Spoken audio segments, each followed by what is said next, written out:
A ridiculous feeding contraption was cobbled together to keep the beast, and probably its owner, alive.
With the magic mirror safely in my possession, I dreamt of the Daventry I would be rewarded with, and the kingdom it could become.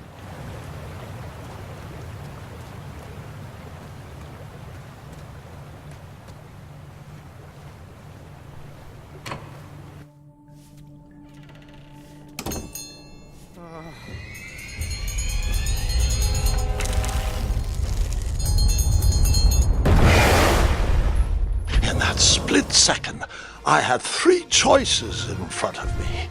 Any would clear my path to safety, and all would have rippling consequences.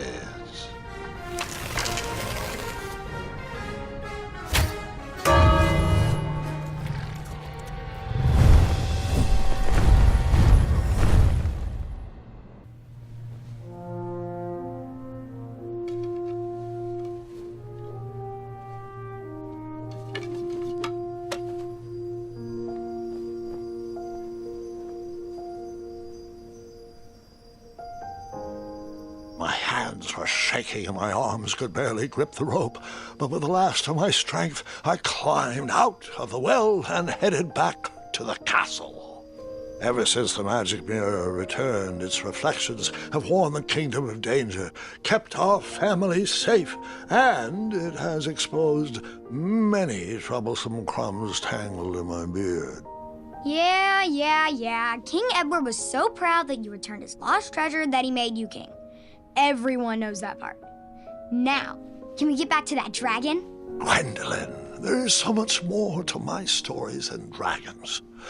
I hope this old cap will be remembered for far more than the action tattered across its brim, sewn into the seams of many hidden adventures. All right, let's get back to the dragon. Tell me everything. How did you know shooting the bell would distract him? Over the years, I realized that the dragon was not the despicable, hideous beast Daventry had made him out to be. He was just a caged animal that was very hungry. I, too, would be violently angry if I could only eat when my neglectful owner rang the bell. I know it was a sneaky trick, but I certainly wasn't going to set a dragon loose on the town or participate in any more abuse. You really thought that through, Grandpa. I would have tricked him, too. Back home, they call me Gwendolyn the Smarty Pants. You come from a long line of logically minded nobles and one very clever dentist. All right, you two. Grandpa needs to rest. Gwendolyn, it's way past your bedtime. Sleep well, Grandpa. I'll be back first thing in the morning. I don't need rest.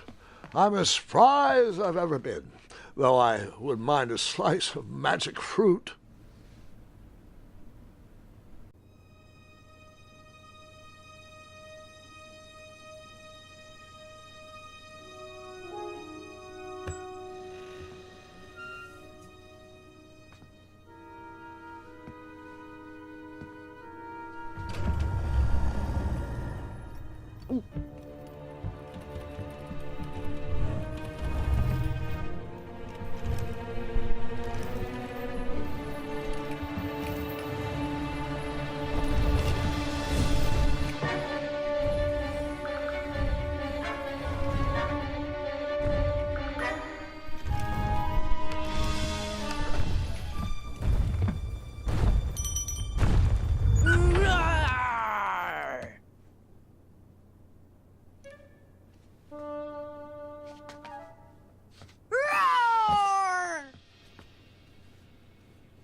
Well, hello, cousin.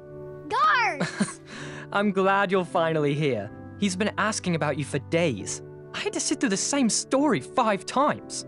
We got here as fast as we could. And I like Grandpa's stories, especially the ones with dragons. Ah, yes, the legendary beast he outsmarted with its own dinner bell. I don't know if he forgets that I've heard that story before or if he just doesn't care, but he loves telling it to anyone that will listen. I'm pretty sure I heard the nursemaids telling his same jokes in the hall. Have you heard anything the doctors are saying? Yes, doctors, wizards, magic elves. Grandfather is fine, Gwendolyn. They all say the same thing. He's just old. He still has a few good years left. Look, we're all excited that your family made the trip, but there's no need to worry. You should get some rest. I'm sure you're scheduled for a full morning of Grandfather's hilarious ramblings. Oh, I'm also scheduled for the tournament tomorrow. Ah, yes, the fencing tournament. You'll love it. I'm, of course, favored to win and will make sure you have the very best seat to view my victory. The courtyard will be filled with important people and delicious hors d'oeuvres. Oh, I'm actually competing in the tournament. I had no idea we were hosting a junior tournament. That's incredible. In that case, I will gladly be there to cheer you on and eat delectable appetizers. Nope, no junior tournament. I'll be squaring off against you. I see. Well, perhaps this is the time to stop listening to stories and finally make some of your own. Good night, Gwendolyn. Sleep well.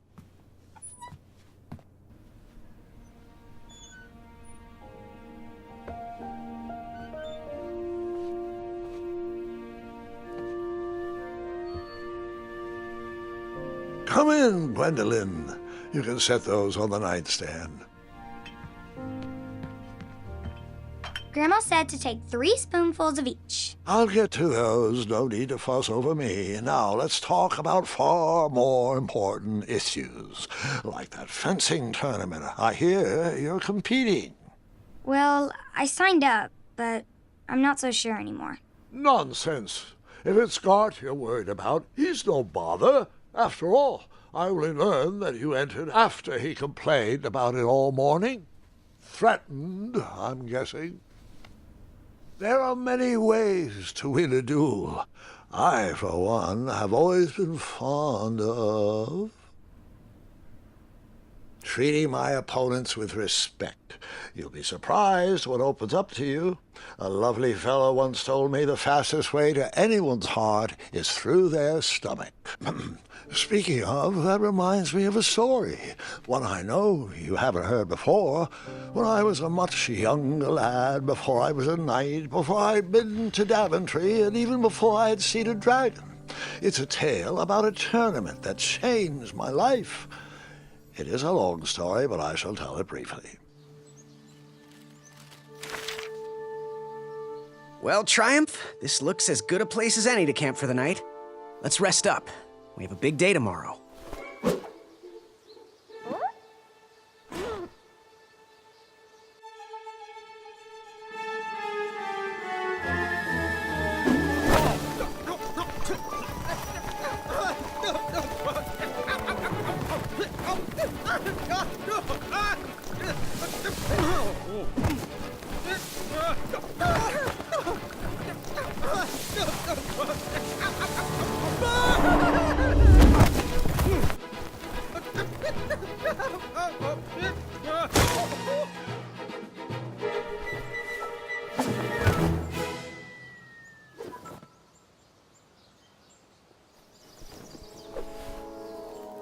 After gracefully rappelling down the cliff, I welcomed the sight of an actual road, the first sign of civilization.